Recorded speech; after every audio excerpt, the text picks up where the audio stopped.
Hello and welcome everyone to the ISCA Super Cup Series.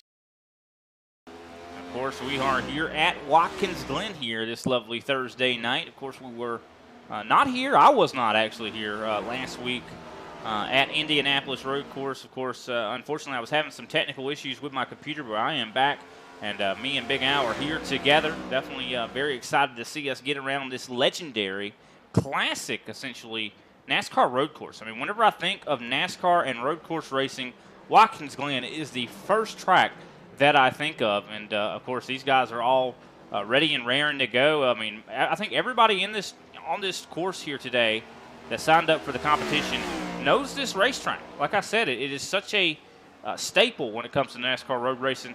How are you doing today, Big Al? What do you think about Watkins Glen? Man, I think we're here.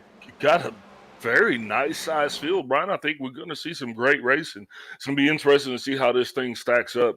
Remember, there are no stage cautions once we get into road racing. So with that, hopefully we can keep the field together, keep this thing exciting, man, and we'll see how it shakes out. Yeah, and of course we have, it looks like 10 minutes of qualifying here. Of course, let's take a little look at the race facts coming into tonight's race at Watkins Glen. Of course, this is the Advanced Auto Parts 147, so 147 miles here tonight at the Glen.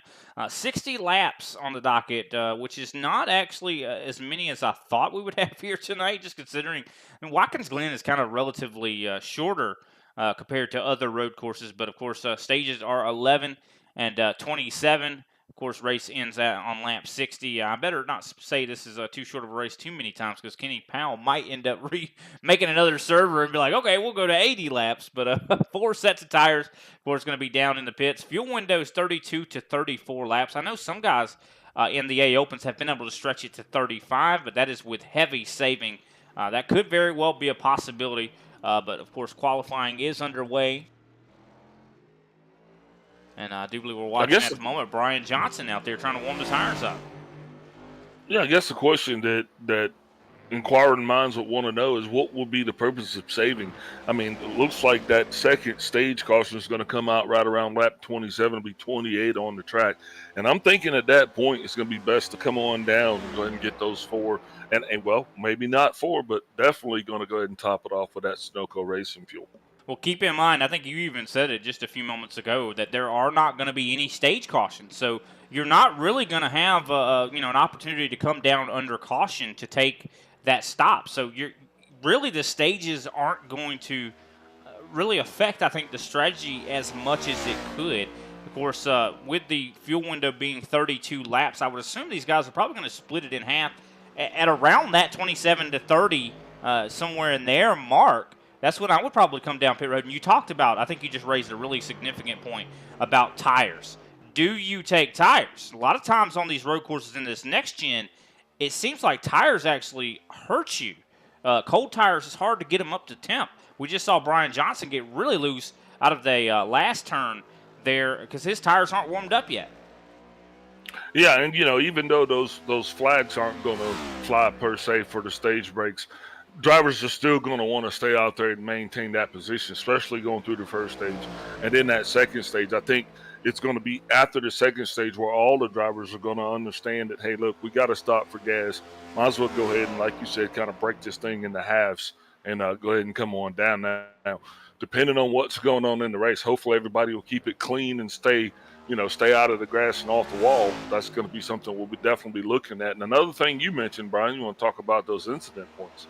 Yeah, that's true. They are counting incident points tonight. So, and Watkins Glen this week has been kind of a troublesome racetrack for incident points. I've seen a lot of drivers in turn 1 and the bus stop and other portions of this racetrack. Very easy to go off the track. I mean, if you just go a little too deep into one of these corners, or if you take it a little too wide and try to or straighten the corner and exit really wide, you can get a 1X very easily. And of course, the limit is 17. If you get 17 X's here tonight, you will get a pass-through penalty. If you get, I do believe, 24, you are completely disqualified from the race. Now, that could be something that we see some guys have happen. I mean, I hope not, but it's possible.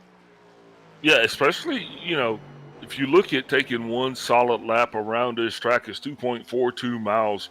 And in that 2.42 miles, there are a lot of turns. So, a lot of opportunities for drivers to actually exceed that 24x incident count. So that's something that we'll definitely keep in mind here tonight.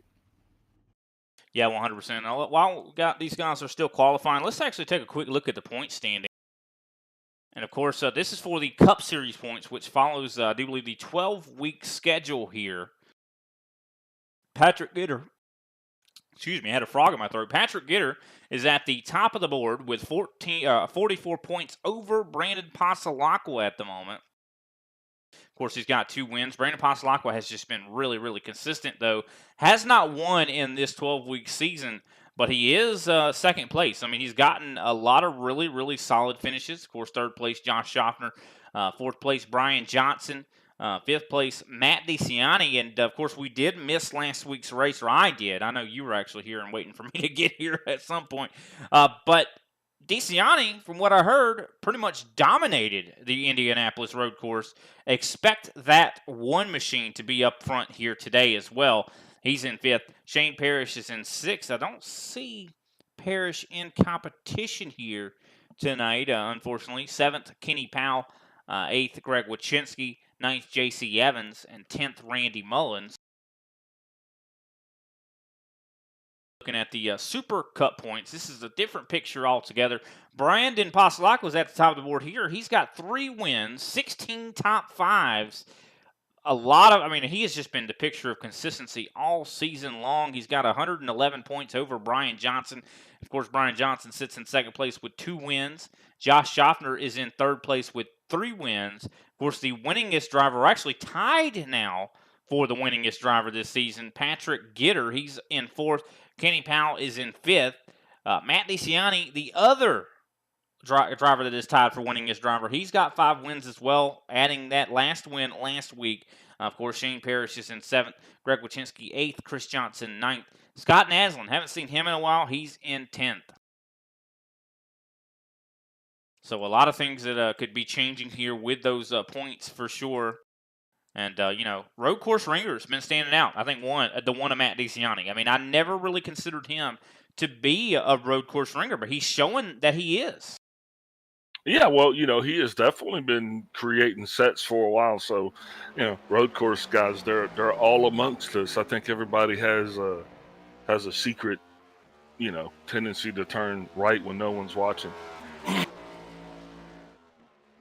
Yeah, for sure. And I don't know what's going on, if it's just a preparation that he puts in, but it definitely seems like it is working out well. And you are right. There are a lot of capable road course racers in this series. I mean, Brandon Pasalacqua, very good at road course racing. I mean, Patrick Gitter, he's not the best road course racer, but he is very, very capable. He's very competitive. Usually is a lot better at, I'd say, the ovals. But Watkins Glen, I think we're going to see maybe Patrick Gitter be able to come out here. I'm foreseeing EPI is going to have a very, very strong evening here. But then again, keep in mind, we remember that one road course where Matt DeCiani made a huge mistake. I think it was Sonoma. He ran out of gas, if I'm not mistaken, coming to pit road there during that race. Could we see something like that happen here tonight as well? And also, this track does feature a lot of walls, such as metal barriers, safer barriers that are all around this track that are very easy to hit. And I could see someone getting into one of those walls, especially if you catch lap traffic at the wrong time. That's one thing that's very difficult here. If you catch lap traffic through the S's, that is going to be a disaster. Yeah, no doubt. Some drivers are going to be faster than other drivers. We've been here before. And the one thing I think we have never seen, and that is one solid field where everybody kind of goes around this thing at the same speed. So look for those road course ringers to actually get out there, put on the clinic. Those names like Gitter. I mean, Gitter laying down, so far he is on the pole. Matt DeCiani is going to be another one. These are going to be the guys that we're going to be looking for. Looks like Josh Schaffner also has quite a bit of speed going for himself tonight. So look for the guys that have it figured out to kind of get a little bit of a lead. I don't know how long it'll be before we run into lap traffic, Brian. What do you think that's going to look like? Well, because of the fact that we're going to be going green essentially the entire 60-lap race, these guys are not going to have a break. And also, lap traffic is going to be a factor at some point, because I have a feeling that the top 5 or so drivers are going to be on another level of speed, and they're going to end up catching those guys that are at the back that are more stragglers. One thing about it is, we saw at Michigan a few weeks ago that it's a lot more of guys, a lot more competitive racing to where the whole field essentially is fast enough to stay there in the pack. But at Watkins Glen, it's not that way. Same thing with last week at Indianapolis. I didn't get to watch that race, but I'm assuming that there was a big discrepancy between the leader and the last place guy when it comes to speed. And I think that's gonna make it and result into lap traffic. But one thing I can say about this track compared to that track, this track definitely seems like it lends itself more to cumbersome cars, if you will. Like the Indy track seems like it was really literally made for Indy cars, where Watkins Glen, it seems like these cars do a lot better trying to go around those bends, if you will. I mean, it's a NASCAR track through and through, that's for sure. But it looks like we're wrapping up qualifying. I think now's the perfect time to go ahead and step away. We'll play our national anthem. Take some time to spend some time with our sponsors, and we'll be right back as well with our starting grid.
Drivers, start your engines!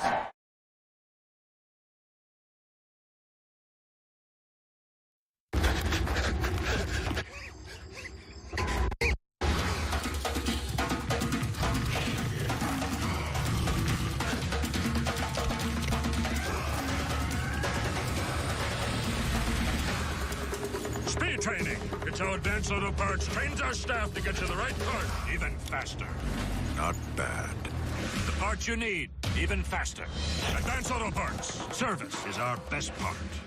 Next!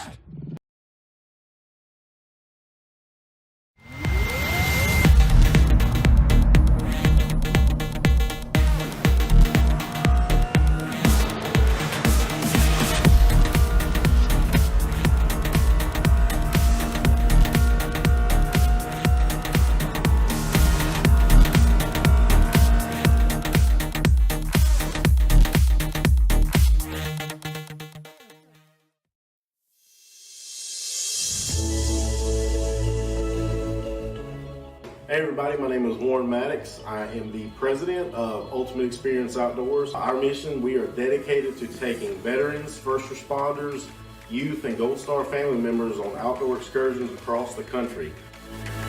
Support for our mission has many forms, from camp cooks to the great storytellers, some buddies with the band, maybe you just want to build a campfire and sit around and listen. Nothing goes unnoticed. Camaraderie is reborn. The acceptance among the men and women that took an oath. Whether it was decades ago or recently renewed, but never forgotten. If you feel like you could help us, please visit our website, www.uxonation.org. There, you can register to hunt, sign up to sponsor an event, or even donate to us so we can continue to execute our mission. Oh my gosh, I'm so comfortable, bro. We get a hug, man. What have you done, Jim? We need your help. to hold the line once again.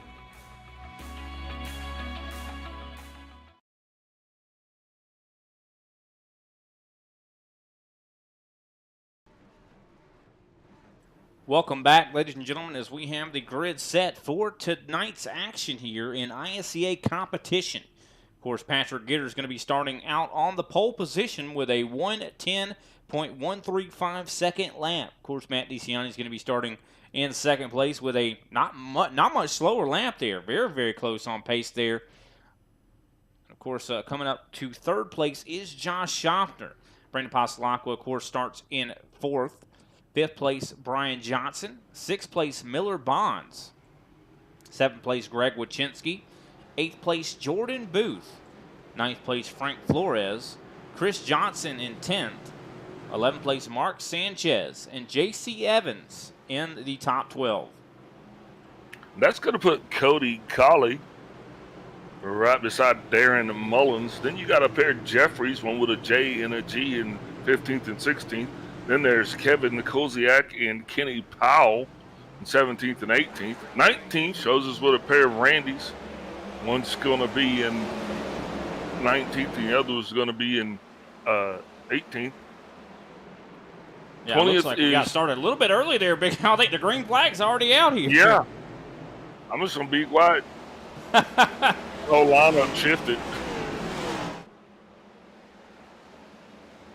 Green flag racing is underway here at Watkins Glen.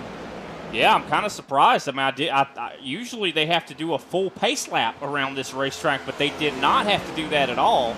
And the green flag came out a little bit earlier than we suspected here. So far, so good, though, as we see some smoke in the field here. But for the most part, everybody's so far clean. Looks like someone missed the, I do believe, the bus stop. And I do believe that was actually Miller Bonds in the 12 machine that missed the bus stop. He's going to fall outside the top 10 as a result, I do believe. Actually, no, he falls back to 9th place right now, right in front of Frank Flores and Chris Johnson. But Patrick Gitter, of course, up front. Now, I know he's going to be a tough nut to crack as they complete lap number 1. Track position is going to be really, really big in this race, and it looks like he's pulling away from Matt DeCiani. I think that Gitter might have put in a lot of preparation to see if he can't maybe even beat his teammate DeCiani here tonight. Well, I'll tell you, we got a lot of things going on the racetrack. A couple of drivers kind of missed their mark, but so far everything is clean and green. Mark Sanchez, one of those drivers, as he is taking a little fall from grace. We'll be watching the other drivers and keep you appraised of what's actually going on the racetrack as these laps continue. Yeah, 100%. We're seeing a lot of guys still jockeying kind of for position, racing all over the racetrack. Down. I mean, Mark Sanchez even fighting back there for that 19th position. Yeah, it looks like also Jeffrey Ford's down 7 positions. Miller Bonds lost 3 on his run, and Frank Flores is down 1.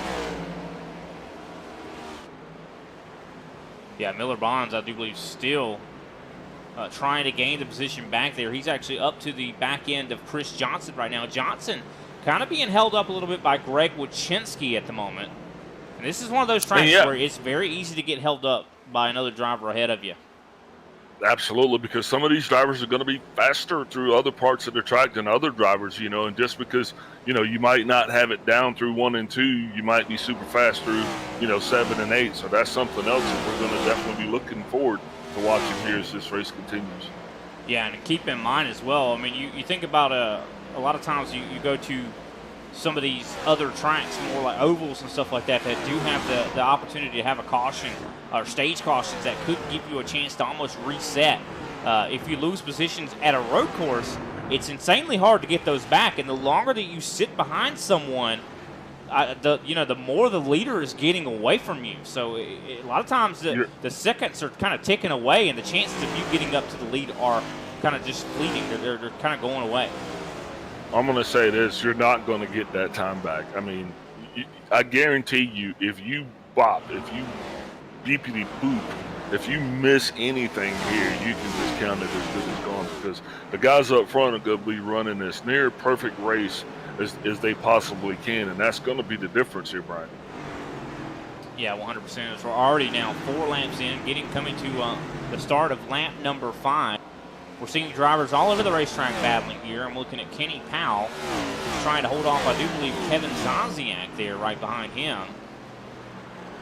This is definitely one of the passing zones coming through. Oh, a little bit of a lockup there from, I do believe, Randy Mullins. Powell's actually on a little. Yeah, Powell's actually on a little bit of a march there. You know, starting all the way back in 18th. Now he's up to 15th, so he's definitely going to be putting the hammer down, trying to get a little bit, trying to, you know, best his position as much as he can. Jeffrey Souza there in front of him. Souza seems like he's got it figured out a little bit. He is up 2 positions from his car position as well, Brian. Yeah, Jeffrey Souza's one I'd really want to keep an eye on. That 14, always a capable driver. No matter what track we go to, he's usually really good at building, you know, good setups in that Souza Media race car. Of course, storied history there with Jeffrey Souza and his Triad brothers that we haven't seen in quite a while. But those Triad guys always were really, really fast. So I do suspect that Souza's definitely going to make something happen. Big wide there for really tight condition there for Kenny Powell. He went really wide. Big wide, you said. I like it. Big wide, yeah. You know, and that's just what we're talking about. I mean, some of these turns just a little bit tighter than others. You know, you're looking at the car in front of you, miss your mark. Next thing you know, you're over the line. We'll be watching that because that's where those incident points are going to start to come into play here, Brian. Yeah, no, 100%, for sure. As I've been watching kind of Jordan Booth, been very impressed with this driver here. He's following right behind Brian Johnson. He's in that 6th place position. The gap for the lead, though, to Matt DeCiani has started decreasing. It was about 1.4 seconds. Now it's about 1.2. I think Matt DeCiani is starting to really have the car come to him. As well as we see Chris Johnson. He has moved up to the 7th spot, has gotten in front of Greg Wachinski, as well as Miller Bonds has as well. Also got to give a shout out to Frank Flores. He's in 10th spot right now. I'll tell you, that guy has just been making a lot of progress. Look at this. Bonds gets up really close to the rear end of the 99. Here we go, pass for the 7th place position possibly.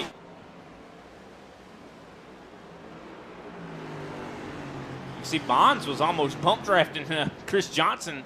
I'll tell you, it is a viable you know, strategy to try to bump draft someone into the corner at a track like this. Well, yeah, simultaneously while that was going on, it looks like what's going on with Gilly? No, never mind. It's ATVO. Yeah, Patrick Gitter is still out front right now. He's got about a 1.2 second, 1.3 second gap on Matt DeCiani at the moment. Yeah, while that was going on, I do believe Randy Mullins kind of outstepped it a little bit, kind of maybe put his position in jeopardy just a little bit, but I think he is back on the mend and in it again. Yeah, already we're seeing pretty much from 1st back to 20th position is about 30 seconds. And we talked about it earlier about how, you know, when was lap traffic going to come into play? I think sooner than we think. As we see Jeffrey Souza, I do believe, sending it in on Darren Mullins. And it looks like, I don't know, we'll see if Souza's going to be able to get this pass completed. Mullins does have the optimal line right now. But I think Souza is able to get the run off of the exit. And I think Kevin Zaziak is going to follow right on through as well. Of course, this is for the, I do believe, the 12th place position. No, this is for 13th at the moment.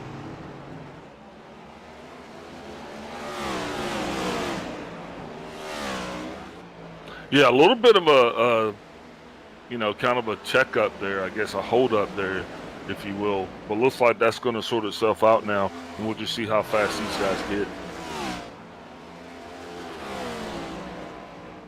Yeah, what I'm noticing, though, is a big gap right now between 6th place and 7th place. So about 7 seconds right now. Big gap there for sure. So Miller Bond's definitely going to be trying his best to see if he can't maybe close that gap up. Jordan Booth, though, has been staying fairly close to the back end of Brian Johnson. That's saying something. Brian Johnson is no slouch. He's at the moment 2nd place in the Super Cup points. I mean, you know, Jordan Booth is really, ever since he's made his way on the scene, has really showed a ton of speed and promise.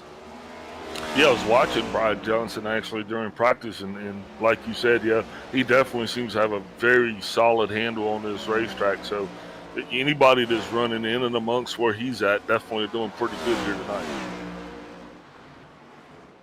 And it looks like the race for the lead might be starting to close in a little bit here, as Matt DeCiani, for just a moment, was within a second of Patrick Gitter. I think Gitter maybe making some mistakes here, perhaps. I mean, you mentioned it, though, before, that some drivers are going to be better through certain portions of the track than others, as we actually, I do believe, are closing in on the end of Stage 1 already. This race is already flying right on by, where Stage 1 will end, I do believe, on lap 11 going to lap 12. So when we complete lap 11, that is when, of course, no caution will come out, but that is when the stage points will be divvied out. Now, of course, we know how important stage points are here in this series, so a lot of drivers are going to be definitely prioritizing getting those points. Yeah, Ryan Strunk just made it around Darren Mullins, so he bested his position here. Yeah, definitely. Ryan Strunk looking like he's got that car fairly, handling fairly well right now. He's able to get by that 64. Cody Colleague's not too far back behind him. Kenny Powell has lost a lot of spots here, Big Al. Where did he start, and how many spots has he lost? Actually, he started in 18th, and right now he's currently up to 16th, so he's +2 for the day. Oh, okay. Now, he was up. His highest position thus far has been 15th, though. That's what I was thinking. I thought he was running a little bit further up. But, could be, this is a track that, lack of practice could definitely be, an issue as well here. And we talk about lap traffic. Lap traffic is going to come into play sooner rather than later. I mean, you see Greg Newsom right now, 53 seconds back from Patrick Gitter. Very soon, Patrick Gitter is going to have some company. He's going to be lapping some people. Man, some of these guys are actually having a hard time for certain portions of the track. But look at Josh Schaffner, though. He seems to definitely have it figured out here tonight, Brian. Running a solid race for him, qualifying in P3. So go get him, Josh. Oh, yeah, Josh is doing really well right now. And he's always been that guy that's always good at technical tracks. I mean, he's the Iceman. We call him that for a reason, because he never gets shaken up or anything like that. But I don't know. I mean, I'd watch out for that guy behind him. We talked about Brandon Pasalacqua being a competent road course racer. Well, he's catching Josh right now. And, of course, Brandon Pasalacqua has been the most consistent driver all season.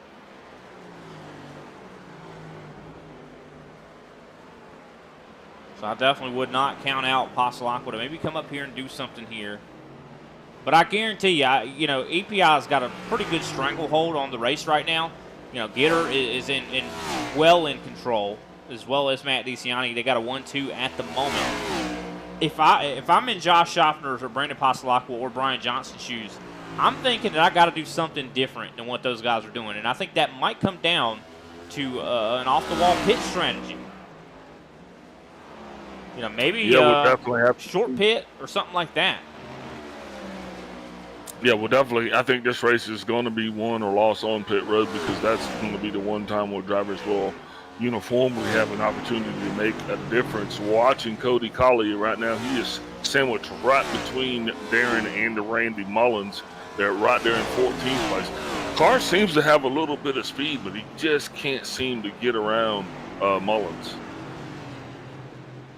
Yeah, they're still side by side right now. I think he might finally get around him. And there's also Randy Mullins as well. Son going to be trying to pass father here. Of course, Kenny Powell's right there as well. It's definitely a lot of action back here. I do believe we're on the final lap of Stage 1. So these guys definitely, of course, not really fighting for stage points right now, but definitely still fighting for every position they possibly can at the moment.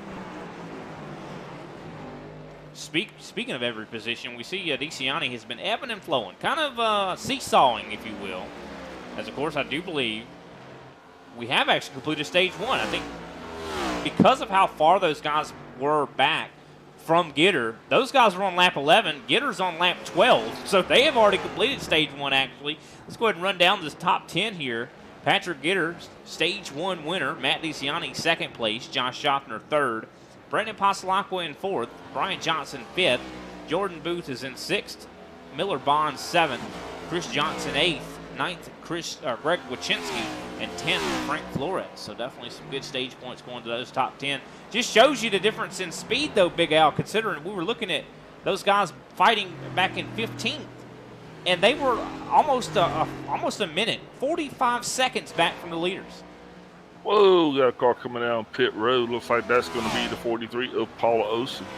Think he might be hanging his helmet up for the evening, or do you think it's just an early pit strategy?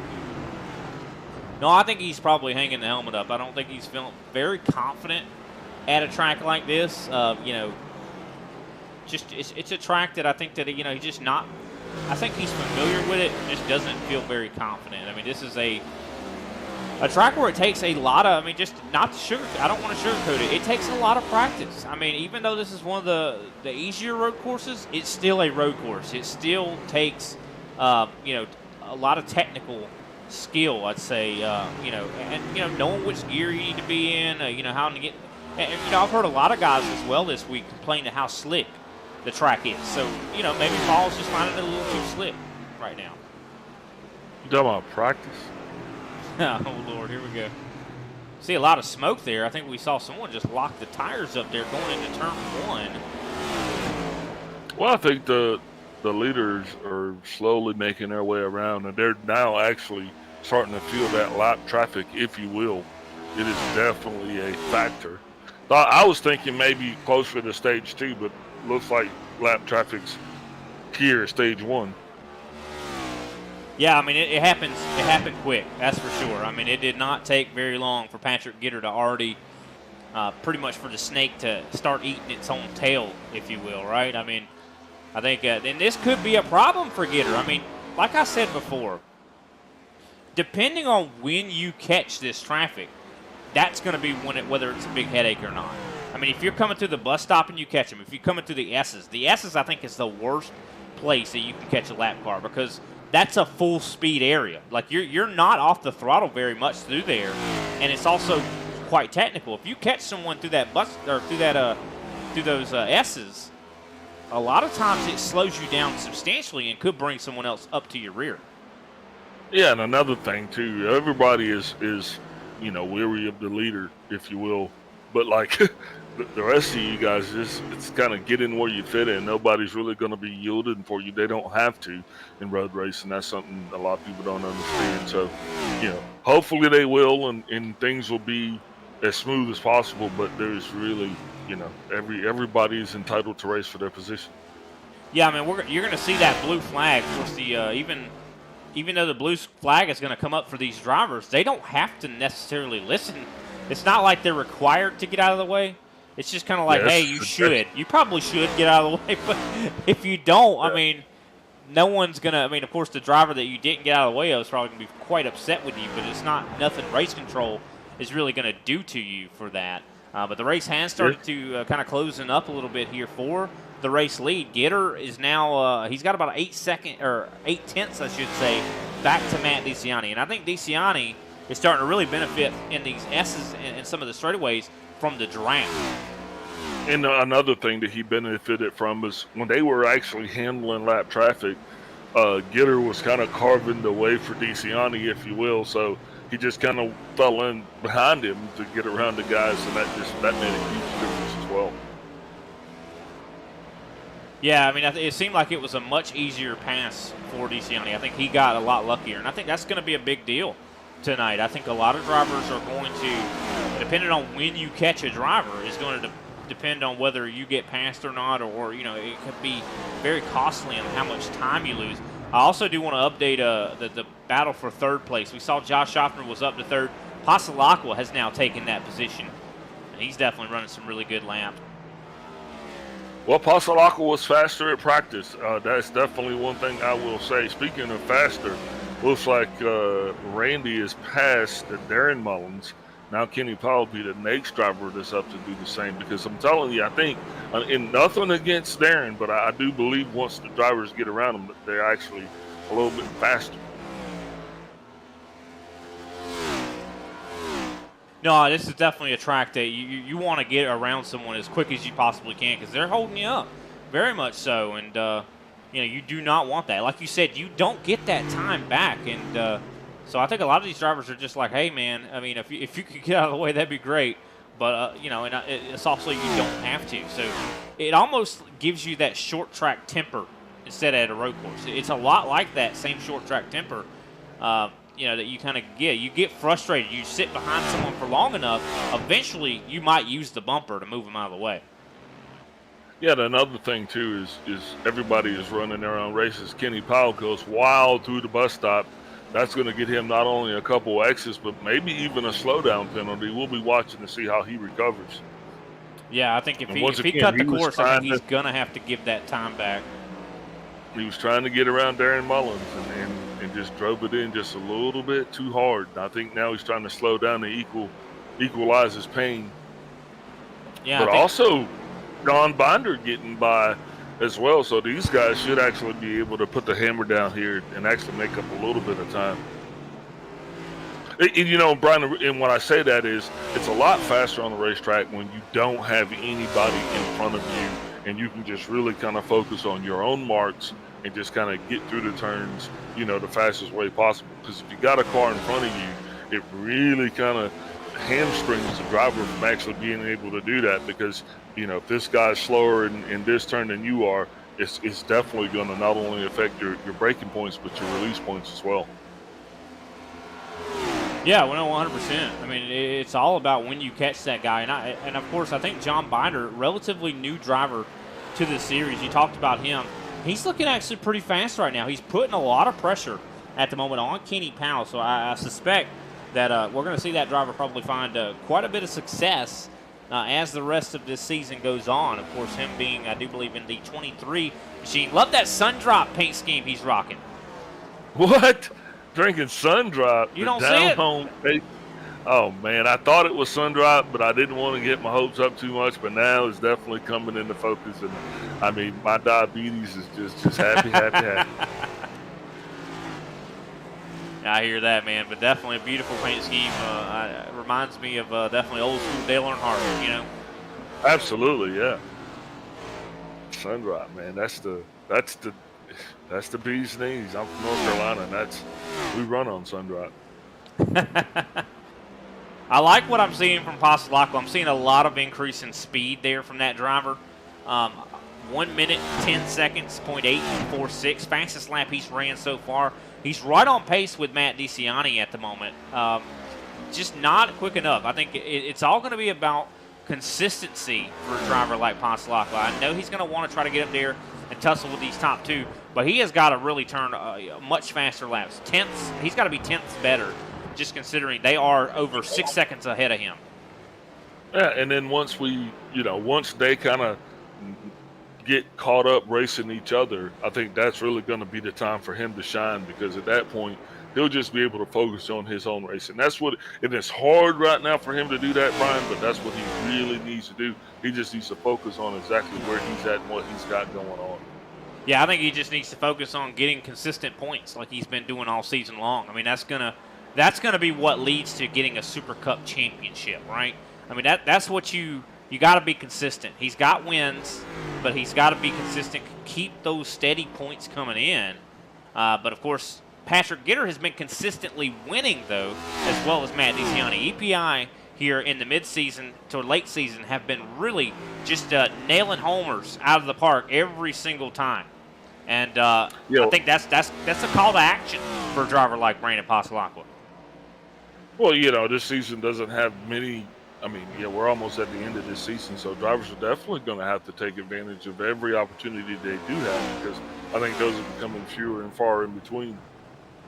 And, in the next couple of tracks that we've got coming up, I think we're at the Milwaukee Mile, and then we're at Darlington. So, once again, these aren't tracks that 100% of the people can just go to and just jump in the car and call it good. Both of those tracks are difficult in their Milwaukee own Mile, is that right? I don't know about for the Cup cars, but I knew that's where the trucks are going. Oh, yeah, I think the Cup cars are going to Daytona, if I'm not mistaken. So I think we're getting some super speedway racing next week, if I'm not mistaken. I was like, Milwaukee Mile Cup cars at Milwaukee. I'd love to see it. One day we might see it. But there goes Mark Sanchez. He's gone a lap down now. But yeah, I know Darlington's coming up after Daytona. That's going to be, that's my track right there. That's my home territory. Can't wait to go there. Yeah, absolutely. And, Daytona. And that's a good track right there. I think we're going to see, it's going to be about teammates there at Daytona. And so it's going to be all about those guys trying to work together until those last couple laps. Yeah, you know what? You can say that, but really nobody knows what that recipe is going to entail. It looks like Mr. Mullins finds himself slipping a lap down. Yeah, man. So I mean, this has been a struggle. Making their way through the field. They really are. They have been eating. They've been like Pac-Man out here. They just put Darren Mullins' lap down, so that leaves, I do believe, only 17 drivers on the lead lap. And very soon, Kenny Powell's going to find himself going a lap down. Yeah, Kenny's definitely got to be feeling the pressure right now, knowing that the leader is literally, right there in his rearview mirror. I mean, I think by the end of this race, to be completely honest, I think there might not be. I think pretty much there might not be even 10 cars on the lead lap. I think they're really, truthfully, Patrick Gitter could lap up to 8th place. I think that's a possibility here. Big Al, what do you think?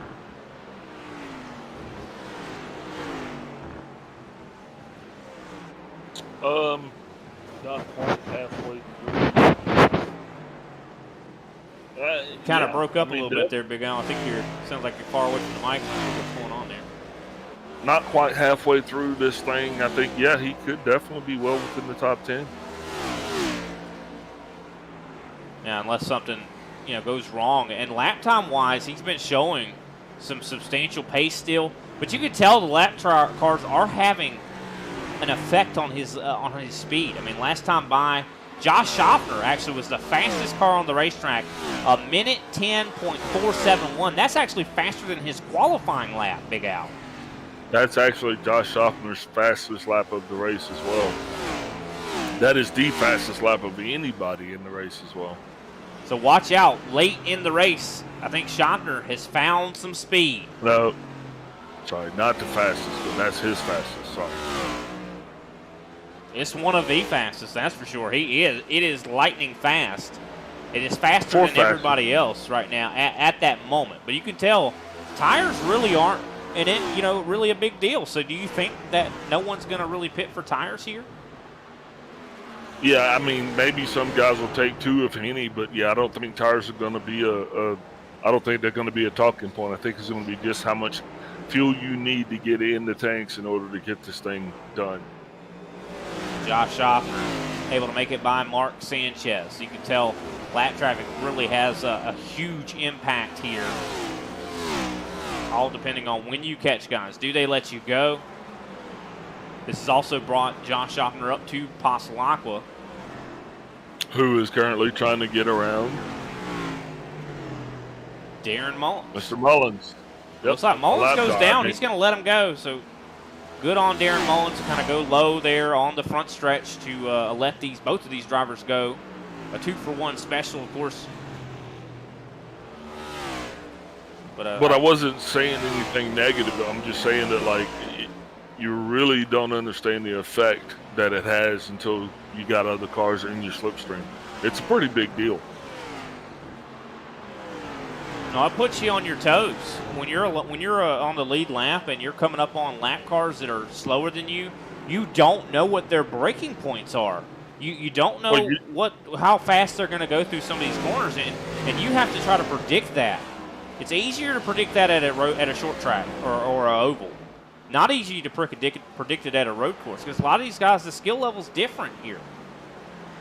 Yeah, you don't know what they're going to do. I mean, and you hope that they just run their race and you kind of navigate around them. But I'm the lap traffic, so I totally understand the struggle.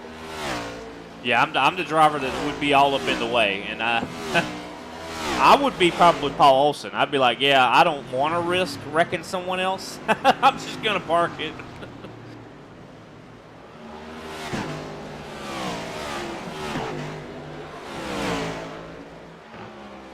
That's just me. As we're now 25 laps into this race, I do believe coming up to 2 laps to go here in stage number 2. This race has been flying by, Big Al. I'm telling you, it has just been going by so fast. And I think the reason that's the case is because Patrick Gitter is so fast. Yeah, Gitter is definitely putting on a clinic here tonight. DeCiani definitely has a little bit of speed as well. We're also seeing a battle starting to come to fruition here. Miller Bonds looking to the inside of the 41 of Jordan Booth, battling through the bus stop here. Miller Bonds drove it a little bit through the bus stop, but still this battle is going to, I do believe, continue as they are only separated now by a less than a second. Yeah, Bonds actually lost a ton of positions there on that first lap because he actually, for whatever reason, ended up in the grass, and that actually caused him to fall pretty quickly. Kenny Powell loose coming off of turn 1. That's right. Kenny Powell has definitely been struggling here in this race. Unfortunately, of course, has already gone a lap down. His teammate Brandon Pasalakwa was coming up to his rear end. Powell, I would hope, is going to get out of the way of his teammates because they are catching up to DeCiani. But if Powell slows them down, that could impact their ability to catch up to DeCiani. Yeah, They're catching him in the worst spot right now through the bus stops. Ooh, J.C. Evans gets a little bit squirrely. Now Powell goes high on the outside, and I think, Powell and J.C. Evans were racing for position, but whatever happened between the two of them actually almost did affect the 6-car Brandon Pasalakwa. It kind of did. I mean, you could see they lost time because of trying to get by J.C. Evans and Kenny Powell. I mean, they caught him at the worst possible time, the outside, coming out of the bus stops whenever you need as much speed as you can. I mean, they were about 8 seconds back from Gitter. Now they're 9.3, so they lost a second just being behind J.C. Evans and Powell. And, those two guys are racing for position as well, so.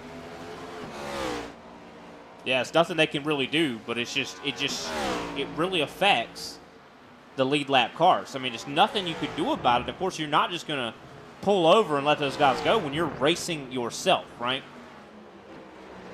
I mean, you're racing a guy for position as well. You're here for points just as much as the leader or second or third is.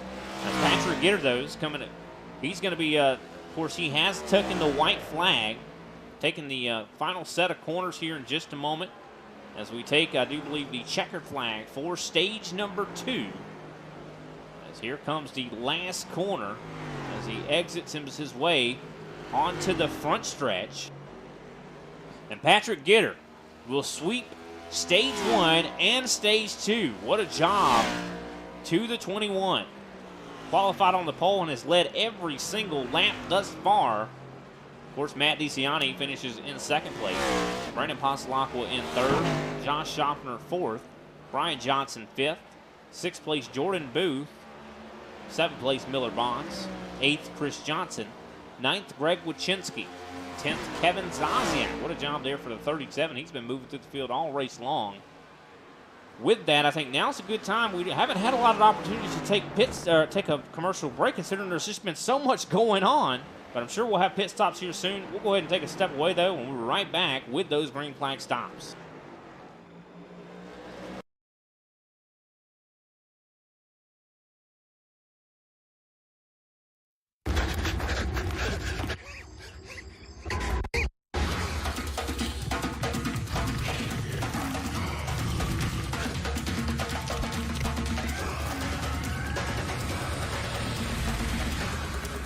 Speed training. It's how Advanced Auto Parts trains our staff to get you the right part even faster. Not bad. The parts you need even faster. Advanced Auto Parts. Service is our best part. Next!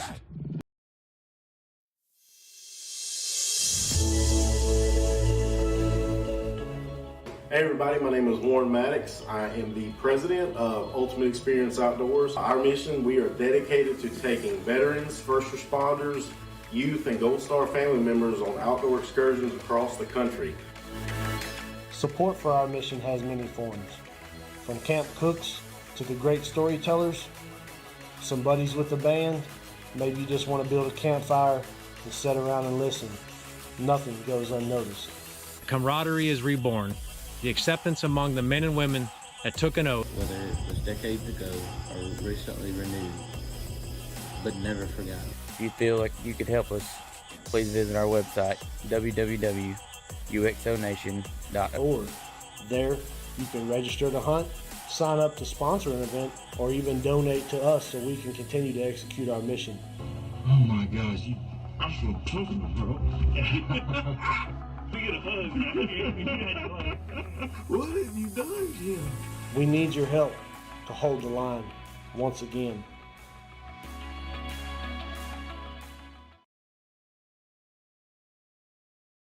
Ooh, there it is. And we're back, ladies and gentlemen, and you hear Big Al. There it is as Jordan Booth goes around. And he makes some serious, significant contact with that outside wall. Take a look back at this as you can see the race between him and Miller Bonds. Miller Bonds able to make the pass up to 6th. As Bonds makes that position, or takes that spot, of course, you see Jordan Booth tries to get back onto the throttle, I think a little too early. Spins it out into the inside wall. Into the wall there. Sorry. The outside wall, I do believe that's actually. But yeah, into the wall there. Also, I do believe Matt DeCiani has elected to come down pit road. Yeah, this is time. It's halfway through this thing. The 41's down on pit road. One's down. Yeah, I think it's definitely time to come on in. Looks like 41 was taking tires. And here comes, I do believe, Patrick Gitter as well coming down. So everybody, I think, is starting to file down pit road. Yeah, I think Gitter is just wanting everybody to come down so that way it will really reset his sequence, if you will. Because once he comes off of pit road, Brian, everybody else is going to have to pit. So he'll have clear sailing for a good little while.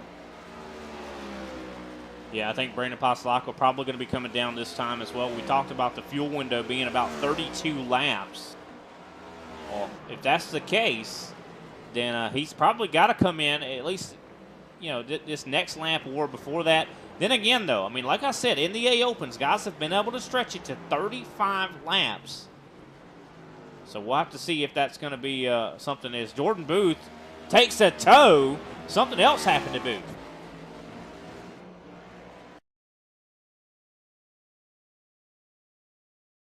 Yeah, he has definitely got repairs required. So something else has gone wrong here for Jordan Booth. What a great night he was having. Was running 6th pretty much the entire first part of this race. And something, maybe the damage, has kind of just caused him even more problems. He got loose there through the carousel, looks like, and hit the wall again. And I think that caused possibly a broke toe link. And he comes to a stop and is going to take a tow there. Not good. No, definitely not good at all. As Josh Schaffner is your current leader. Of course, Brandon Pasalako has come down pit road. So that puts Josh Schaffner in the lead. Of course, Schaffner, I do believe, is going to be forced to possibly pit this time. He should be at the end of his fuel. We'll definitely see. Of course, Brian Johnson sitting in 2nd place right now. Miller Bonds is in 3rd. Patrick Gitter, I think, is going to be the net leader, though, once Schaffner, Brian Johnson, and Bonds come down pit road. Chris Johnson, pit road. That is correct. Chris Johnson in the Xfinity 99 machine. He just recently got some new internet. So, he's always been one that has struggled with blinking issues. So, glad to see him. Oh, I think he missed his box a little bit there. Had to kick it in reverse. So he's not bouncy anymore. I do not believe so, because, that is one thing that we've seen him have bad luck with that before. Josh Schaffner, though, coming to pit road. Brandon Pasalako all over the 8. That is Frank Flores. That is correct. Frank Flores now a lap down. Pasalako is not a lap down. Pasalako was trying to get around him. This could slow him down to possibly not have a chance to catch up to Schaffner, or should I say DeCiani or Gitter. Pasalacqua has turned really, really good laps, and this is unfortunate when you get held up. And here comes Pasalacqua actually coming up to Schaffner. Schaffner not having to deal with the 64 or the 8, but Pasalacqua is. You can tell. Look at how frustrated he's getting. Oh, that is just unfortunate. Pasalacqua lost about a second because of that. For you guys that are listening to the race while you're racing, we support you. We're just, I'm just calling the race. Yeah, I mean, we're not trying to aggravate anybody, but a lot of times, Frank Flores and Darren Mullins getting kind of physical there. I don't think this is over. And Jeffrey Sousa is coming into the picture as well. A little bit of the alphabet there from Frank Flores to Mr. Mullins. Guarantee you what Frank's saying probably over the radio. Triple F Frank Flores, all three were in full effect. 100%. Miller Bonds, though, right now in the lead. Of course, Frank Flores lost a lot of time.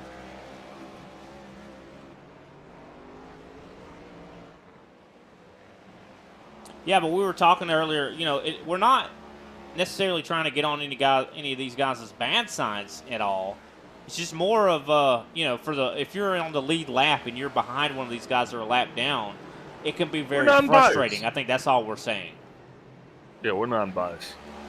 No, it can be very frustrating because, especially when you see Matt DeCiani, you see Patrick Gitter, they're ahead of you, and you need to be trying to get that time, right? You need to be trying to get that time back, but you can't because of the lap car. But at the same time, though, there's nothing saying that the lap cars have to get out of the way, and I think that's the takeaway from this. No, yeah, 100%. It's just incredibly frustrating, and there's nothing you can do about it. The only thing you can do is hope that they let you go, or you just have to try to earn your way by them. It's like me driving through Atlanta. And that's where you get to that frustration level to where you start to just see red, and you might be willing to bump someone out of the way. And you look like the bad guy then. You're going to get bumped out of the way. I just got to make certain that it looks like it's your fault. Oh, wait. Sorry. Did I say that?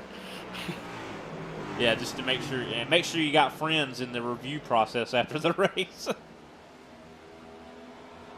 Oh, yeah, because that's going to come up. And then I don't know what you can say because it's not really brake fade because the smoke didn't occur till after contact. So... But it looks like, for the most part, we have gotten back to business as usual up in the front. Patrick Gitter, of course, the leader. Matt DeCiani. Go ahead. Yeah, with Patrick Gitter being back up in front. So they got through green flag pit stops, and it seemed like it worked out well. Of course, Patrick Gitter has about 2 seconds now on Matt DeCiani. Josh Schaffner is sitting in third place right now. He's 10 seconds back, essentially, from these other drivers. And I'm telling you, Gitter's going to run behind the 99 right now. And it's probably going to take him a little while to catch him because the 99 he was pretty fast in practice. And these guys were practicing together. But he's really going to have the benefit, Brian, of not having to contend with lap traffic for a while. No, I think that's definitely true. Gitter is getting ready to lap 9th place right now. And then he's got Ryan Strunk, which is about another 20 or 15 seconds or so to get to him. And then I do believe, he's back in traffic. He's going to, he should be fairly clean. If he does end up in traffic again, it's probably going to be to put someone a second lap down. As Chris Johnson now goes lap down. Yeah, those guys are all on pit road now. So, yeah, he's all the way through to Mark he's good Sanchez to go. now. He is good to go. He has now lapped everybody up to 7th now. So only 6 drivers at the moment are on the lead lap, that being Patrick Gitter, Matt DeCiani, Josh Schaffner, Brandon Pasalacqua, Brian Johnson, and Miller Bonds. They are the only drivers that are on the lead lap. Patrick Gitter has utterly just taken over this race. 37 laps in. I think Miller Bonds is going to stay on the lead lap. We'll see, though. I think he's kind of putting on a clinic right now, but we'll see. You see the race is starting to heat up, though, for 5th. As you see Brian Johnson, he's starting to get caught by Miller Bonds. Brian Johnson definitely shown significant speed in this race. You can see just how much Miller Bonds closed up. A lot of smoke coming through this bus stop, though. I think someone just had a braking issue.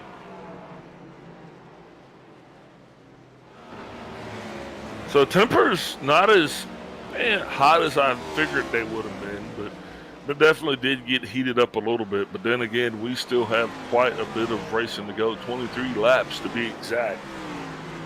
And what are your thoughts so far here as we are more than halfway through this thing? Is this playing the way that you predicted? Has it been as exciting as you'd hope? What are your thoughts?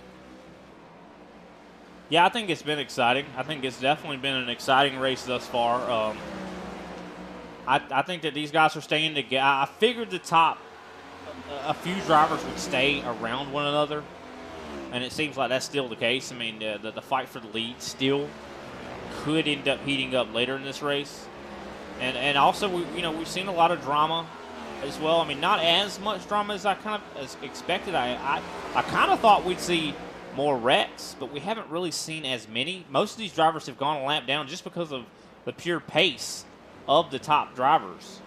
But yeah, no, I'm not disappointed in the slightest. I think it's been a good race for 60 laps. I mean, I think that everybody out there watching should definitely be having a good time watching it. If you're not, of course, you definitely make sure to let us know. But who do you think has improved the most down here? We definitely love to hear your thoughts down in the comments.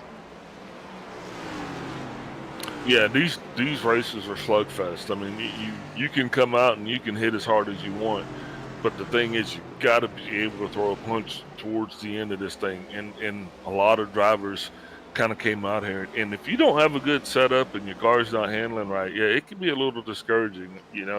It's not necessarily because your car's beat up. It's just that it's just not getting in and out of the corners as quickly as you want. So kudos to all of the drivers that are still out there slugging it away, because it's just been a long race. Yeah, I think they're definitely ready for this one to be over. I think that they're ready for Daytona next week. I think the guys that are not as adept at tracks like this, their expertises are not, at road courses. Daytona is definitely one that I think a lot of drivers are going to be like, oh, this is a breath of fresh air. Some other drivers are going to be like, I hate this. Some drivers don't like roads. I know, but with 2 road courses back to back, I think Daytona is a definitely a welcome breath of fresh air. Until we get there, I mean, you got to keep in mind that even these races, this is all skill. Daytona is there is skill involved, but for the most part, it's a roll of the dice. Well, I'm not talking about that. I'm just saying at least we'll be able to let the ponies get out there and run. Now, the fact that they run all sideways and lick the wall, I got nothing to do with that. Yeah, we'll definitely see how it goes when we get there. I mean, it is going to be it is interesting that we had two road courses back to back. Not sure if I agree with that. I mean, I like to come to these road courses and watch them for sure. But, I mean, not back to back. I think we could have put something else in here. I'll tell you what, I'd love to see NASCAR bring these Cup cars to Iowa. I'm telling you, that's what I want to see. I think I like it, though. I think you just eat all your greens at one time and then you're done with it. Now you can have your proteins. Yeah, then you can eat your burger, your cheeseburger at Daytona, right? Mm-hmm. Well, here we go. Now less than 20 laps to go. Yep, 20 laps to go in this thing before we got it officially in the books. And I'm going to tell you, it has been quite the contest here this evening with Patrick Gitter leading almost every single lap of the contest, I do believe, with the exception of maybe 2. Yeah, I think he has led almost every lap here, just considering, I mean, of course, with the green flag stop. Just to see how many laps he's led. He's led 36 out of 41. So he actually has he missed out, I do believe, on 5 laps during the cycle of pit stops. Wow.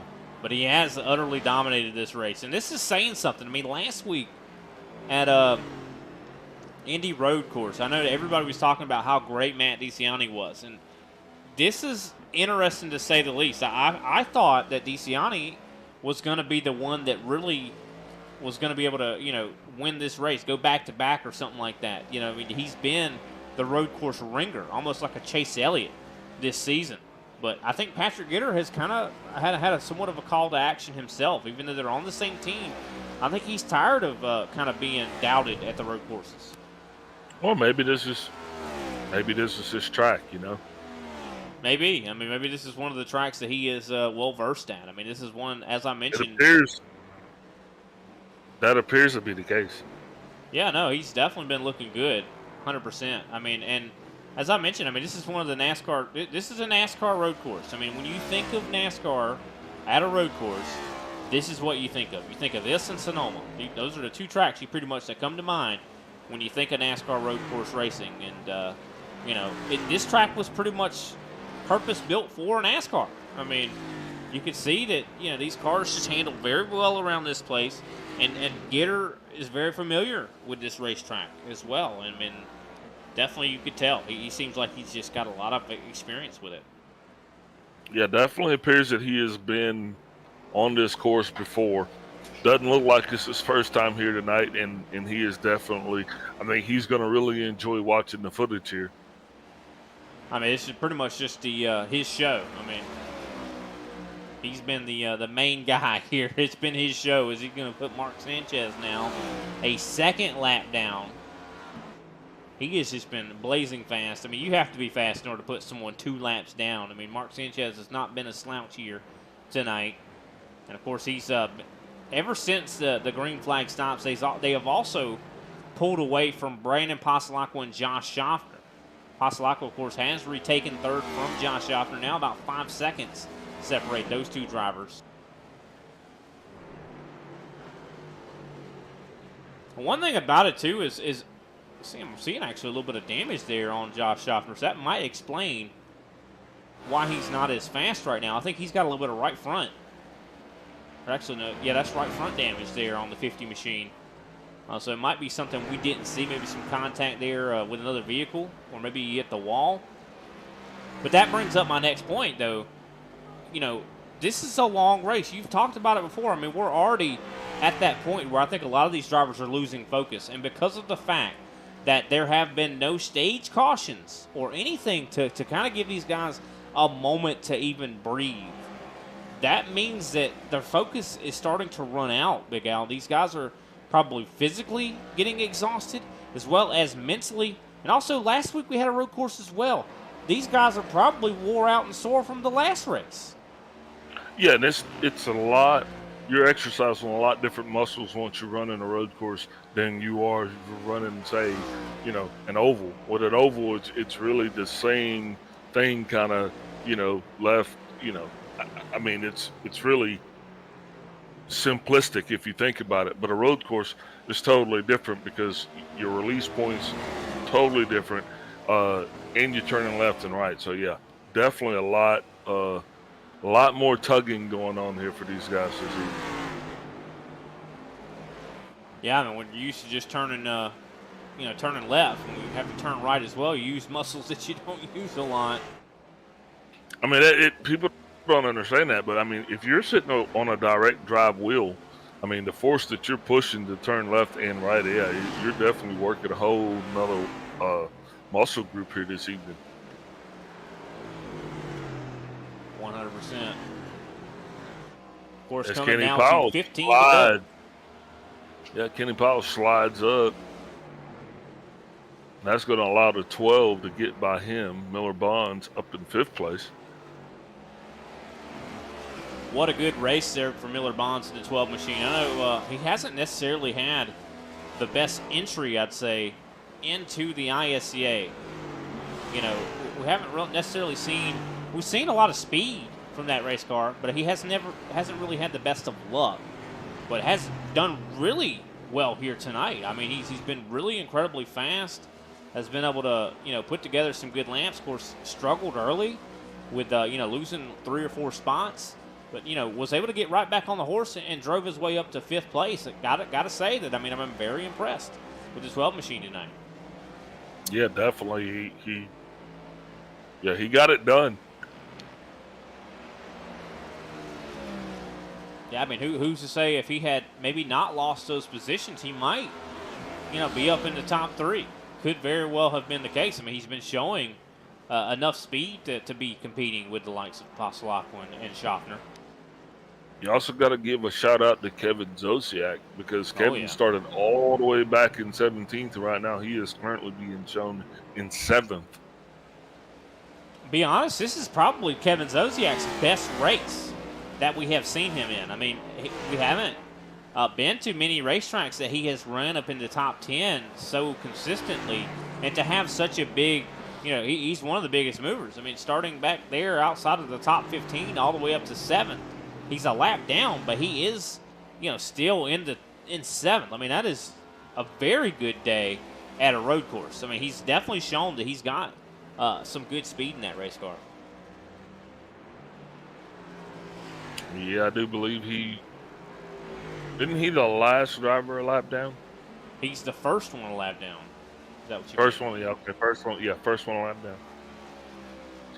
So right now, the top 6 are the only drivers that are on the lead lap. That is correct. Top 6, only drivers that are on the lead lap. That being Patrick Gitter, Matt DeCiani, Brandon Passalacqua, Josh Schaffner, Miller Bonds, and Brian Johnson.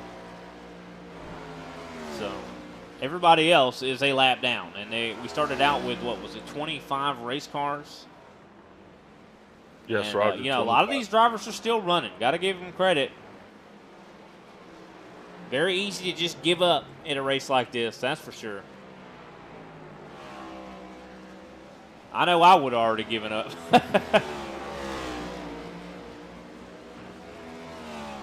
How many drivers are we showing still in this thing? Still on the racetrack, I do believe. It's definitely a little bit below 20 drivers. I think actually, we still have 19 cars that are still turning laps right now. Awesome. Jeffrey Ford just came down pit road, so that might have made 18 now.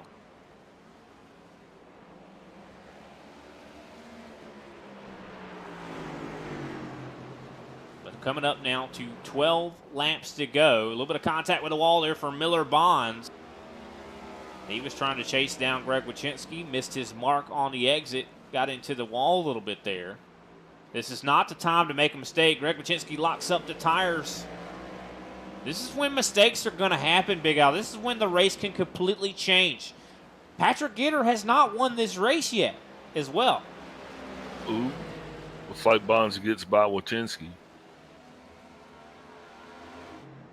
I mean, you see the gap between Patrick Gitter right now. Only 2.5 between him and Matt DeCiani. That is not a lot at a road course. Anything could still happen that could cause, possibly, a change for the lead. And wouldn't that be a heartbreaker for Patrick Gitter to lead pretty much the entire race? We've seen it before, though. It has happened time and time again where a driver will lead the majority of a race and they won't win it. Why would you even speak that into existence? I'm just speaking on things that have happened before. Poor Patrick. And he's going to be mad at me. If we don't win this race, he's going to be like, Brian, you put that on me.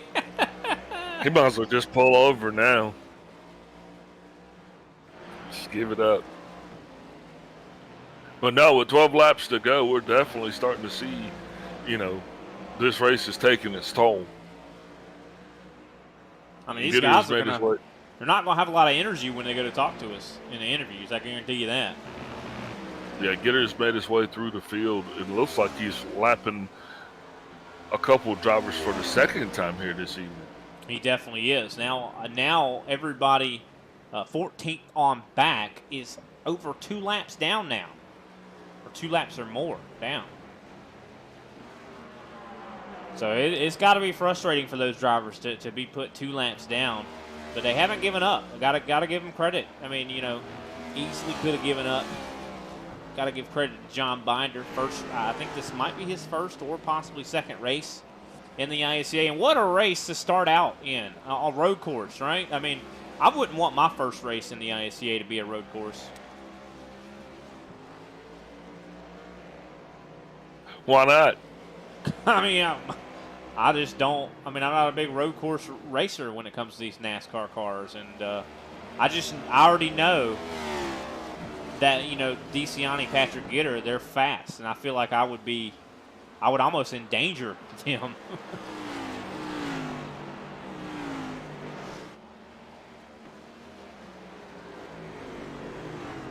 I mean, heck, I wouldn't. I don't know if I would want to run in this series at all, just considering how fast these guys are. I mean, but then again, one thing that I love about this series is, you know, we have guys that are of a very much a variety of skill levels, and when you get to go out here against a guy like Patrick Gitter, I mean, he's got 7,000 something I rating.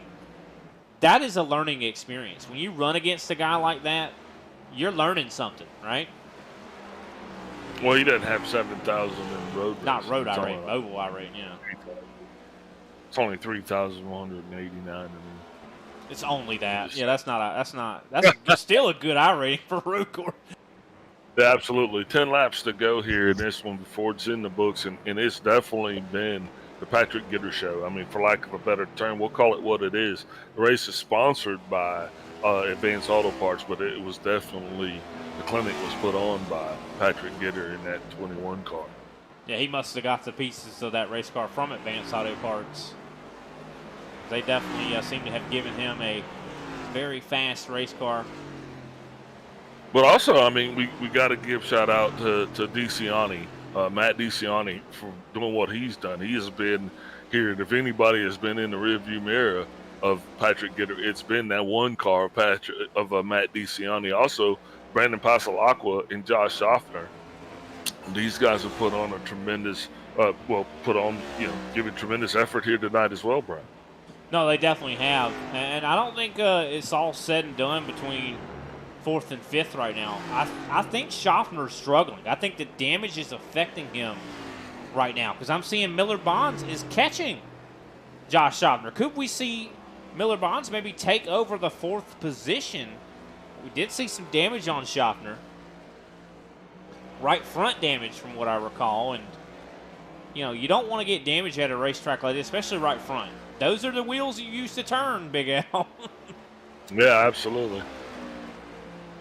We'll definitely have to watch, because even though it's 8 to go, it's still a lot of racing left. We're taking a look at his right front right now, and you can see clearly quite a substantial bit of damage on that right front. And there's a lot of right turns at this racetrack. I mean, that could very much impact how that car handles for the rest of the race. So he's just Schaffner's just hoping to limp it home and get it there. And he's almost home free, but he's still got to make it there first of all. You know, his crew chief was probably really elated that you're showing that so he could get a close-up look at the damage. But then, you know, at the same time, they're probably like, okay, now quit showing everybody how busted up we are. I mean, and Schaffner at one point in this race was turning some of the fastest laps of the event. So what could have been if he hadn't had any issues? Yeah, definitely. I think he definitely had a third place in his future. Brian Johnson also put on a very good showing here tonight. Want to make sure we give him his due. Anybody that's still on the lead lap, yeah. Oh yeah.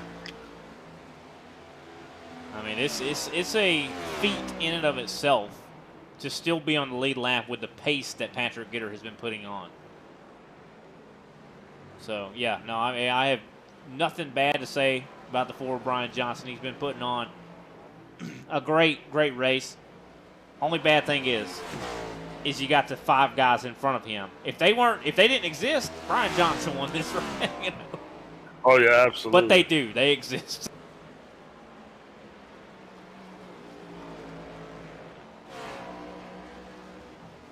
I'm surprised we haven't seen more out of Jeffrey Souza. He's in 11th place right now. Not too far outside of the top 10. Also, Frank Flores, I mean, he looked really good early in this race, was up in the top 10. I think he finished 10th in the stage 1 conclusion, but I think maybe some things went wrong on the pit stops. Now, that's one of the things I think a lot of drivers maybe lost a lot of time at is the pit stops here tonight. You know, but I just want to say, though, kudos to Flores for finishing right behind Jeffrey Souza. Yeah, I mean, that's something to be said. I mean, Souza's not a slouch. By no stretch of the imagination. Not at all. Miller Bonds now running in 5th place. He's definitely having a good race here tonight, Brian. Definitely putting on a pretty good show for himself. No, he definitely is. I think it's one of his best races he's had thus far. Definitely, I think he's finally got himself, I'd say, comfortable in the ISCA. He's always had the speed. Even though he's a rookie in this series, he's not a rookie in iRacing. I've seen him in the A Opens. I've seen him in official capacity races, and he's been, or official competition, I should say. He's been really good. So, I mean, I'm not surprised to see him running well here. I'm actually was surprised when he showed up to see him that he wasn't running as good as he could have. So I think that he's meeting the expectations I kind of had for him whenever he first showed up in this series. 5 laps to go before this one is officially in the books. Patrick Gitter's still your leader.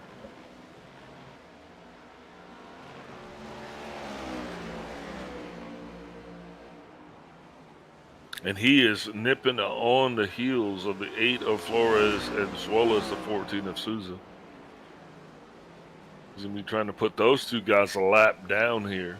A second lap down. 2 laps exactly. down. Yes, that's lap down. And that's something when you put Jeffrey Souza 2 laps down. You know, that doesn't usually happen. And unfortunately for the 21, he can't slow down because Matt DeCiani is literally nipping on his heels. Yeah, I mean, DeCiani's only 2.5 seconds back, and they're running the exact same pace. I mean, all it takes is Gitter to make a mistake. That's all it takes. And Gitter having to deal with, if he has to deal with Flores and Souza, that could He's probably hoping that he doesn't. He's probably hoping that he doesn't, but unfortunately, he's really stuck in a pickle because he can't slow down because DeCiani will get him. And so he has literally got to drive as fast as he can, but hope that he doesn't catch the 14 and the 8 before he catches the checkered flag.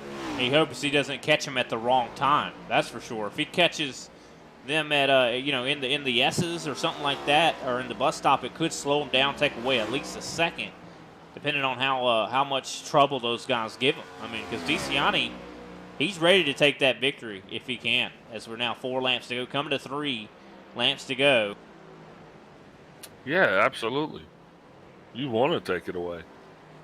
Oh yeah, DeCiani. I mean, has a really good ratio, a really good statistic when it comes to these road courses. He's won almost all the road courses we've been at this year or this season, and so I think he wants to keep that going. And Patrick Gitter's threatening that.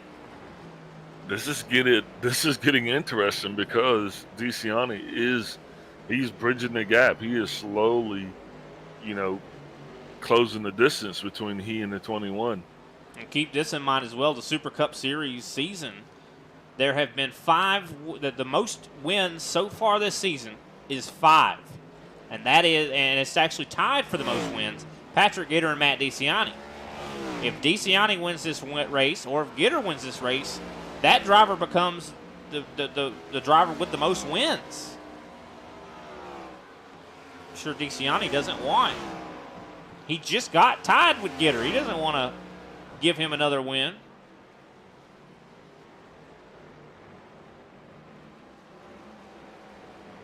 Well, looks like it's gonna all just kind of work itself out. It'll all come out in the wash. Yep, I don't think he's gonna catch Flores. We'll see. Still kind of got, I think we were coming up to 2 laps to go You're talking about he's not going to catch him. He just cut a lot of time into Flores right there. And, of course, you see Jeffrey Souza as well. I mean, Flores has been running really good with Souza. There's a battle going on right there, and that means that they might not let them go. They're not going to just lay over. Yeah, but, ooh, this is not going to look good. Probably was hoping they could have got through that corner a little bit cleaner. Or maybe Gitter's just a lot faster through that portion of the track. Well, I think he's just been a lot faster than everybody except for Matt DeCiani tonight. I think he's just been showing he's in a class. Those two drivers, the 21 and the 1, have been in a class of their own. Ooh, and now he caught him right at the bus stop. Bad spot to catch him, and this is going to slow down Patrick Gitter. Gitter's trying to get to the inside of the 8. The 8 lets him have it. Oh, that just worked out just in his favor. Yeah, that worked out well for Patrick Gitter. But, of course, he still has to get by Souza. You thought it was going to be dramatic. He still has to get by Souza, and you see Mark Sanchez as well. There's a lot of traffic. And there goes Souza. He goes down. He's going to try to let him go. Sanchez is going to be on the inside. Sometimes that's scarier. White flag out in the air, ladies and gentlemen. Last lap of the race here at Watkins Glen. Did this one meet or exceed your expectations? That's the question. I'd say it definitely met them. Possibly exceeded them. I don't know. I didn't really come into this race with a lot of expectations, to be honest with you. You know, it's just a Thursday night at Watkins Glen. I knew these guys would be good, and they definitely they proved it. I mean, I was hoping DeCiani would be up there to battle with Gitter. That's my only disappointment.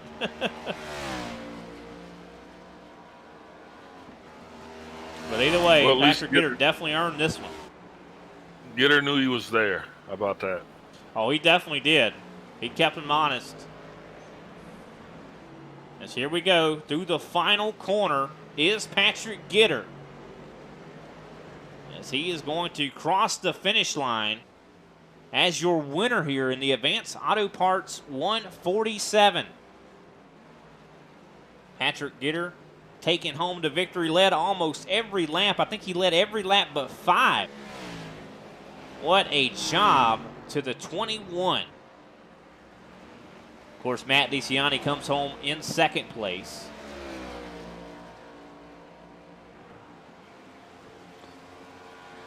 Brandon Paslakwa brings home third. Josh Schaffner in fourth. Miller Bonds is in fifth. Brian Johnson sixth. Kevin Zaziak in seventh. 8th place, Chris Johnson. 9th, Ryan Strunk. 10th, Greg Wachinski. 11th place, Frank Flores. And 12th, Jeffrey Souza. Randy Mullins in 13th. John Bonder, 14th. J.C. Evans, 15th. Mark Sanchez, 16th. 17th place, Kenny Powell. 18th place, Greg Newsom. 19th place, Jeffrey Ford. Cody Colley rounds out the top 20. 21st is Darren Mullins. 22nd, Jordan Booth. 23rd, Paul Olson. And Derek Jacobs rounds out the 24-car field. All right, and of course, Patrick Gitter going to come to the front stretch here to do a little bit of celebrating. A EPI 1-2 finish here tonight. So he's going to get ready. I think it looks like he's getting ready for a little bit of a photo op there as they're going to pull up side by side. What a good job to Patrick Gitter and Matt DeCiani. What a season they have had, as now Patrick Gitter has won race number 6 on the season. And with that, I think we'll go ahead and take a brief step away, pay some attention to our sponsors. We'll be right back with our post-race show where we'll talk to our top 3 finishers.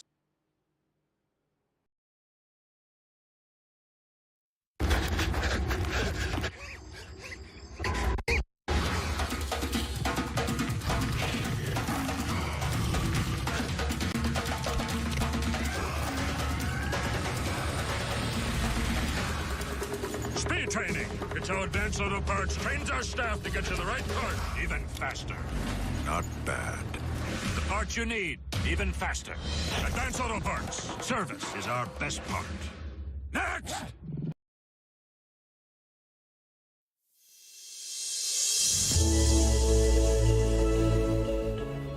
Hey everybody, my name is Warren Maddox. I am the president of Ultimate Experience Outdoors. Our mission, we are dedicated to taking veterans, first responders, youth, and Gold Star family members on outdoor excursions across the country. Support for our mission has many forms, from camp cooks to the great storytellers, some buddies with the band, maybe you just want to build a campfire and sit around and listen. Nothing goes unnoticed. Camaraderie is reborn. The acceptance among the men and women that took an oath. Whether it was decades ago or recently renewed, but never forgotten. If you feel like you could help us, please visit our website, www.uxonation.org. There, you can register to hunt, sign up to sponsor an event, or even donate to us so we can continue to execute our mission. Oh my gosh, I feel comfortable, bro. We get a hug, man. What have you done, Jim? We need your help to hold the line once again.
Welcome back, ladies and gentlemen, to the ISCA Super Cup Series. Definitely exciting race we've had here tonight. Of course, Brandon Pasalacqua going to be first up on the docket here as he actually led one lap here tonight. How about it? I just noticed that. Started in fourth place, finished in third, ran some really good laps, Brandon. I mean, you seemed like you were pretty confident coming in here to tonight. What did you need to do differently to compete with those EPI guys? I needed to be 21.91 seconds faster over the course of 60 laps. Those guys are the class of the field. So hats off to Patrick and Matt. They did an excellent job and always do each week, and especially at road courses. So I've got a lot to learn still, but the name of the game is just keeping the car on the course, and then you'll get a top 5 finish. So, we did that today. I had a lot of fun battling Josh all day. We battled most of the race. Unfortunately, that inside wall going into the bus stop bit him there at the end. But it's always great racing against your teammates. So had a lot of fun tonight, and thankful for the finish. Well, that's interesting. So that's what happened to Josh Schaffner's right front. We weren't sure. We were like, man, he just seems like he slowed down a little bit there, and Mhm. I'm glad you were able to kind of clarify that. And it's a very easy to hit that wall coming into the bus stop for sure. But definitely a great job to you. You've been getting better and better. You've been pretty much, I'd say, the most consistent driver all season of the Super Cup season. I mean, you've gotten so many top fives. You've gotten a couple wins. Of course, next week, all that consistency and stuff's not going to really matter that much because we're going to Daytona. How are you feeling about that? Yeah, I'm actually looking forward to going to a plate track. It's been a lot of weeks with a lot of practice during the week. So going to Daytona, it'll be nice to have a week where you really just load whatever setup you want in there and just go run the race. I don't think points are going to matter that much. I think luckily I had a decent enough lead heading into tonight and had a good day to where I don't think I have to worry about running for stage points or anything, so I can just go out and run as hard as I want and hopefully be able to, capture the championship and get those extra playoff points. So, actually looking forward to Daytona for once, so we'll see how it goes. Well, I know that anytime that you say that I can run as hard as I want, it's going to be a good day for you. Just considering what was it? You were like, oh, last time I ran at Michigan, you were kind of cautious, and this time, last time, a couple weeks ago when we ran at Michigan, you were like, oh, I'm going to run as hard as I can, and it worked out really well for you. So hopefully Daytona will be the same way. Just kind of run, just like don't care about getting wrecked, just run. Yeah. Daytona's definitely different than Michigan. Michigan, you can do a lot of stuff on your own. You need a lot of help at Daytona. Like when we went to Atlanta, Matt, Patrick, and the EPI guys at Bleed Shane, they did an excellent job controlling the pace all day. So I'll definitely need to have a lot of help with the G&G boys to get up front and stay up front. But nonetheless, it'll be a fun race to watch. Yeah, definitely will be. We're looking forward to it for sure, Brandon. After your third place finish, who can we give a shout out to? Yeah, I just want to give a shout out to Matt and Patrick again for their excellent run tonight. It's good to see that those two were close together. So hopefully that was fun watching them. And then give a shout out to the G&G boys and putting in the work all week. And then we always appreciate everything Kenny does for the league. It's a lot of fun. We had 25 cars here today on a road course. So that was great to see the high participation. And then just want to give a shout out to you and Big Al in the booth. We genuinely appreciate it. All righty. Thank you, sir. You make me blush. I thought you said generally appreciate it. It's like most of the Oh, time we sorry. appreciate it, not all the time. But no, I'm just playing with you, Brandon. You said genuinely. I got you. Genuinely, yeah. Thanks, Brandon. We'll see you next week. Yes, thanks, Brian. Take care. All righty. That was Brandon Pasalacqua, driver of the 6 machine. Definitely a great job to him tonight. Very, very consistent. Next up, though, Big Al standing by with Matt DeCiani, road course ringer, who didn't win. Wow. Hey, Matt, Big Al up in the booth. You got me? Yeah, I got you. Man, I'm going to tell you what a race here tonight. Unfortunately, you didn't get to lead any laps, man, but you were definitely you were favored to win this thing, and you were up front all evening. So talk us through it. What was it like? Yeah, I mean, me and Patrick were on very, very similar stuff, and yeah, I honestly the race was what in qualifying. I feel like we were so even, and then it was just who got through lap traffic better, and yeah, but I mean, he had just an edge on me, and that was enough. But yeah, it was a fun race, but yeah, I mean, Patrick's really good at road courses too, so I mean, don't underestimate him on these road courses. Yeah, so you said it, lap traffic. How was the lap traffic? Was it kind of the way you expected, or was it a little bit frustrating? Kind of as I expected, but extremely frustrating. If you caught him at the wrong point in the bus stop, it would just kill your time. Or if you caught him in the S is weird. It just there's nothing you can do. I mean, when you're that much faster than some lap traffic, it's just you can't expect them to do anything, and you just kind of gotta just be patient and not just get through it. Yeah, because that's the one aspect that you cannot practice for, because you just really don't know exactly who's going to be in front of you. But you guys made the most of it, and it definitely turned out to be in your favor. Like you said, it was probably one at qualifying. How many laps you think you put in for practice this week? I don't know, a few hundred probably. Just typical road course, getting rhythms, experimenting for stuff later in the week. But yeah, probably a couple hundred. Now, how does this racetrack stack up toward on your list of favorites? I mean, because this is one of those iconic NASCAR tracks, if you will. Where does it actually rate for you? Yeah, it's a fun track. I mean, it's not a very technical road course, but I mean, it's fine. It's all right. I mean, it's not one of my favorites, but it's definitely not one of my least favorites. Well, I'll tell you what, after having to go 2 road courses back to back, next week you get a chance to stretch your legs because we're going to be at Daytona. What are your thoughts for the transition from turning left and right to boogie, boogie, boogie? No, I just survived, really. I mean, it's Daytona. I just stay out of the wrecks and be there at the end. Anything we could look forward to seeing there from the EPI guys? Yeah, if we can get linked up and control the race, I think will be a factor. But I mean, a lot of things got to work out, and we'll see what happens. But I feel like we'll have a decent car next week.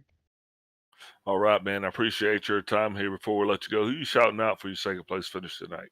Yeah, thanks to you guys for calling the race, Kenny for putting on the league, Patrick for a great win, Brandon on his P3.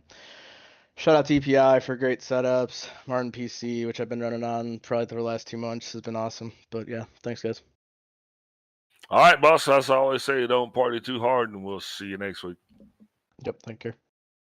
Alrighty, that was Matt DeCiani, driver of the One Machine, and I told you these guys wouldn't have a lot of energy after a race here at the road course. This is taking a lot out of these guys. I mean, these guys, it's quite a physical, demanding track. Of course, we're going to be talking to Patrick Gitter. Let's see if he feels the same way. Patrick, how are you feeling? Do you have as much energy as Matt does?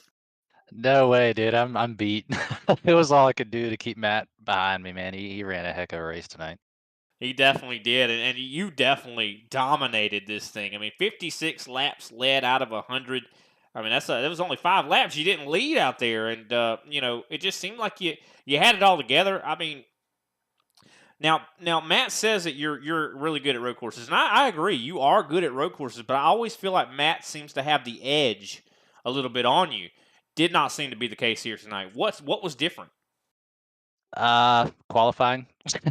I think that was it. I mean, Matt typically will best me at the road courses. He's got to be one of the best EPI road drivers. And so when we were practicing all week and even coming to this race, he had the edge on me early in the week, and I just finally got a rhythm. And I had a feeling it might come down to qualifying.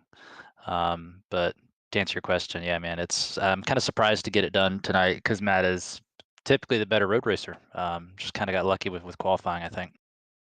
Yeah, but you definitely showed a lot of speed, and maybe this will turn your momentum around when it comes to some of the road course races, and maybe you'll be taking that crown as road course ringer. Of course, now you're at 6 wins this season. I know Matt last week at Indy Road had got up to 5. Y'all had tied, but now you're up to 6, so you are the winningest driver this season. Do you think that's going to continue, or because it seems like you're actually moving up the championship rankings quite fast. I mean, you might actually get up there and have a chance for a title. Is that what does that do for your momentum? I just try to take things one thing at a time, one race at a time, 1 week at a time. Just learn week to week, and then file away what I learn. Learned a lot this week at Watkins Glen, and we'll just look on to the next one. There's so many guys that are fast in this league. I mean, Brandon's up there. I think Brandon's leading the points, if I'm not mistaken. Brandon got third tonight, so I mean, he's one of those guys that's always, if he's not up front, he's somewhere around there, always lurking. Brandon ran a heck of a race. So you never know, man. Just kind of depends. Yeah, definitely. He's very, very consistent. So it's going to be very difficult to, kind of unseat him for sure. But if you keep, knocking off these wins like this, you might have a pretty legit shot. We'll have to see how that goes. Of course, Daytona coming up next week. It's very hard to predict who's going to win that race. Do you feel the same way? Oh, 100%. It's all about really just keeping your car clean. A lot of it's about teamwork, strategy, and it's kind of just a roll the dice sometimes. So I think it'll be a fun race. I always enjoy Daytona, just from the excitement. So we'll see what happens. We definitely will. Of course, we saw Shane Parrish wasn't here this evening. Do you think he's going to be there at Daytona? Because I mean, the strength in numbers is definitely going to be important there. Yeah, we always like to see him jump in these races. He's always fast. He brings speed, a good teammate to work with. So hopefully we'll be able to get him in here next week and run with us there. And who knows, anybody that jumps in there has a shot at the win. I feel like at Daytona, he might have a shot at the win. Really anybody, I think. 100%. Well, I'm sure you're wore out from having to do 60 laps here this week, and we appreciate your time. Patrick, who can we shout out after your dominant win here tonight? Yeah, first off, shout out to you guys. Brian, you guys do an awesome job broadcasting, and then Kenny for running the league. Shout out to Brand on his third place finish. He's always up there. He's always somebody we got to keep an eye on. So props to him on a good finish. Shout out to Matt. He's been just so good to work with this week with this set. I learned a lot from him. I won this race because of him this week. So I just appreciate all the help he gives to EPI and myself. Team Conti, EPI, thanks those guys really for the sets, the coaching in general. Martin PC, C12 Design Shop. Gotta thank those guys as well. All right. Thanks for your time, Patrick, and hopefully you get plenty of rest and have some sweet dreams about hoisting a trophy here tonight. Thanks for your time. That's right. Appreciate it, guys. Take care. Alrighty, that was Patrick Gitter, driver of the 21 machine. Led 56 laps here tonight out of 60. Definitely a very dominant finish. Of course, him and he pretty much put everybody a lap down except for the top 6. So definitely a great job to him. Any final thoughts, Big Al? I mean, on the race here at Watkins. I mean, kudos to all of the drivers for coming out here tonight, giving us their time and their best efforts, man. It was a great show. It was an awesome race to call. Thanks again for Kenny in the league, and thank you for being the best, awesomest sidekick. That's right. I am the sidekick. 100%. What a race it was for sure. Definitely awesome race at Watkins Glen. Cool track temps that caused a lot of grip. We definitely saw, a lot of fast guys here coming to tackle the road course. Of course, shout out as well to the guys that didn't finish on the lead lap. We got to give them some credit for sticking with it and not giving up. That was definitely a big thing. You should be proud of yourselves. Of course, Kevin Zaziak, he deserves a lot of credit. I think this might be his best finish that he's gotten so far this season, up to 7th. First driver that was only 1 lap down, so great job to him for sure. Showed a lot of speed in that 37. But with that, I do believe that brings us to our conclusion of tonight's broadcast. We appreciate everybody out there tuning in. Of course, make sure you tune in next week. We're going to be at Daytona, going to the high banks there in Florida, and it's going to be some super speedway action, 3 wide for sure, more than likely. And probably going to be some clean racing as well. We'll have to wait and see, but teamwork's definitely going to be important. But tune in at about 9 p.m. Eastern Standard Time, or 9:15 p.m. Eastern Standard Time is when the broadcast actually begins. At 9:30, a little after that, is actually when the green flag drops. So make sure you're there and in your seats. You got your popcorn, you got your soda, and ready to go, because we're going to have some racing for sure. It's always exciting on in the ISCA, and we'll see you next time.